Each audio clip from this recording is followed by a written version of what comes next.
ചേട്ടാ കഥ പറയുമെന്നൊക്കെ കേട്ടിട്ടുണ്ട്. ആ കഥയെക്കുറിച്ച് രണ്ട് വാക്ക് പറയാമോ? അതായത് ഞാൻ എൻ്റെ സ്വന്തം കൈപ്പടയിൽ എഴുതിയ ഒരു സംഭവം എൻ്റെ കൈവശമുണ്ട്. 1993 ആണ്ട് 9 2006 6008 മൂലം 14 ഞാൻ സുഭാഷ് ചന്ദ്രബോസിന്റെ കീഴിൽ കമ്പിപ്പണി ചെയ്യുന്ന കാലം. സുഭാഷ് ചന്ദ്രബോസിന്റെ പേരിൽ കമ്പിപ്പണിയാ?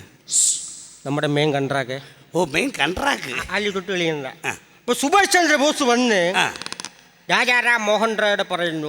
രാജാറാം മോഹൻ റായ നമ്മുടെ മെയിൻ മേശരി. ഓ, രാജാറാം മോഹൻ റായ് വന്നു.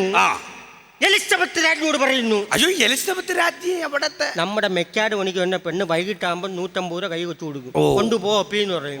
എലിസബത്ത് രാജ്ഞി വന്ന് ഡയാനോട് പറഞ്ഞു. ഡയാന രാജകുമാരി കൂട്ടുകുടുപ്പുകാരി.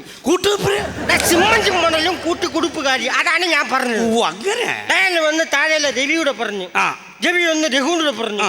രഘു ഒന്ന് ബാബുവിനോട് പറഞ്ഞു. നേരം വെളുത്തപ്പോ സംഭവം എന്താ? സംഭവം എന്താ? രമണി ഗർഭിണി. അങ്ങനെയുണ്ടോ?